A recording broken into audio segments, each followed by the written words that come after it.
An online video showing a group of white men with fake moko and black wigs pretending to be descendants of a Waikato-Tainui sub-tribe has outraged members of the Māori community.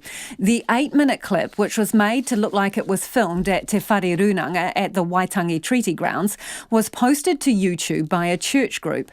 The Runanga's cultural advisor told RNZ the Waitangi National Trust had no hand in making the video and their jaws dropped when it came to their attention.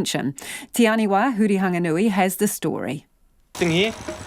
Nah, just some kumara and wood pigeon. Good kai though.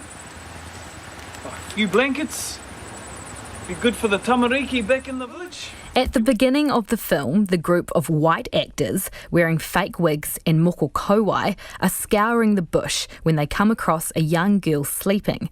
It's the story of Tarore, a 12-year-old girl from the Waikato-Tainui hapu, Ngāti Hauā, who attended a missionary school and was killed on her sleeping mat in 1836. The backdrop for most of the video is meant to be Te Whare Runanga, or the meeting house, found at the top of the Waitangi Treaty Grounds. When the Runanga's cultural advisor, Mori Rapana, saw the video for the first time last night, his first reaction was shocked, disgusted, angered that people could present such a misinterpretation, a culturally insensitive video portraying tupuna that they have absolutely no affiliation, no connection to. Yeah, it was certainly it was a jaw-dropping moment. I haven't seen any video. I've seen many videos of that type of nature before, but I've certainly not seen one that bad. It was absolutely terrible. Mr. Rapana says the footage of the Runanga was used through CGI and not filmed on the grounds itself. And he says the film was not sanctioned by anyone from the Waitangi National Trust. We had nothing to do with it. We certainly would not have approved any filming of this nature to take place. We get requests quite regularly from directors, producers, photographers asking for permission to use aspects of the treaty grounds, and we certainly did not give approval or sanction any of the use of Te Whare Runanga and the treaty grounds in this. RNZ has today tracked down the maker of the video, network engineer Hudson Miller, who says it was a homemade church project and uploaded to YouTube last July. He says the girl, Tarore, was an influential figure in the Christianity movement in New Zealand, and he wanted to bring her story to life. Then I put together just a bunch of people in the church who wanted to do it, just grabbed what kind of things we could to put together to make a story just to show in the church.